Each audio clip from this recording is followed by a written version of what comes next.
Hi, boys and girls. It's great to see you all.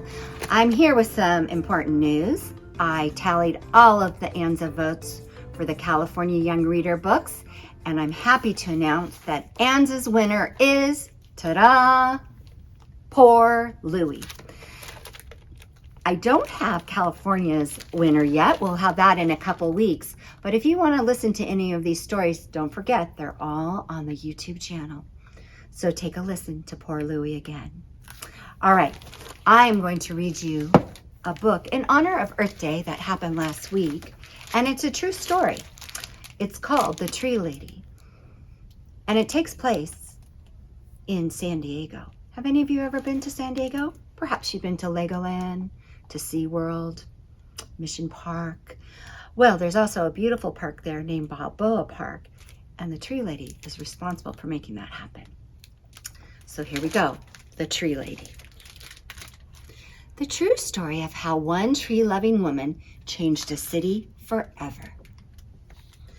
Catherine Olivia Sessions grew up in the woods of Northern California.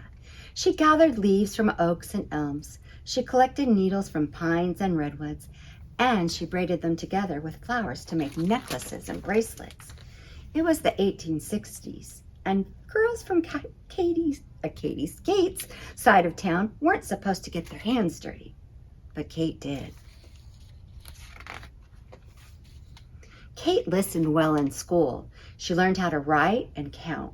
She remembered the poems and stories she read. But best of all, she liked studying wind and rain, muscles and bones, plants and trees, especially trees. Most girls were discouraged from studying science, but not Kate.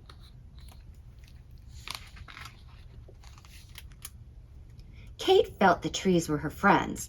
She loved the way they reached toward the sky and how their branches stretched wide to catch the light. Trees seemed to Kate like giant umbrellas that sheltered her and the animals, the birds, and plants that lived in the forests. Not everyone feels at home in the woods, but Kate did. Ooh, wild pages, sorry about that. When Kate grew up, she left home to study science at college. She looked at soil and insects through a microscope. She learned how plants made food and how they drank water, and she studied trees from around the world. No woman had ever graduated from the University of California with a degree in science, but in 1881, Kate did. After graduation, Kate took a job in Southern California. When her boat docked in San Diego, she saw that her new home was a desert town. Kate never thought she would live in a place with very few trees, but now she did. Kate began her job as a teacher. She was also the vice principal of the school, so she had to make sure that everyone followed the rules. Kate missed studying science and was not sure she would stay on the job, but for 2 years, she did. From her school, Kate could see City Park in the hills above town. It was called a park, but it didn't look like one. It was where people grazed cattle and dumped garbage. Most San Diegans didn't think trees could ever grow there, but Kate did. With Kate's love for the woods, she thought San Diego needed trees more than anything else, so she left teaching to become a gardener.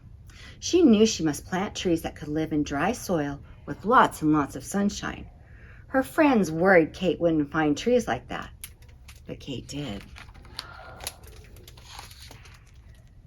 And here are some of the trees: yucca, eucalyptus, Aleppo pine, boojum, quiver tree. I don't know how to say this one. Jacaranda, Italian cypress, bristlecone pine, Brazilian pepper, palm tree, naked coral tree, and a dragon tree. Kate became a tree hunter. She wrote letters to gardeners all over the world and asked them to send her seeds that could grow in a desert. She also traveled south into Mexico to look for trees that liked hot, dry weather and steep hills and canyons. Not everyone knows how to hunt for trees, but Kate did. Soon, Kate's trees were planted along streets, around schools, and in small parks and plazas all over town. People bought trees from Kate's nursery and planted them in their yards. From elms and oaks to eucalyptuses and palms, by the turn of the century, young trees from Kate's nursery were growing in every part of San Diego. Most people didn't think a desert town could sustain so many trees, but Kate did. Then, in 1909, the city leaders announced that a great fair called the Panama California Exposition was coming to San Diego in 1915. The fair would be held in City Park, which was now called Balboa Park.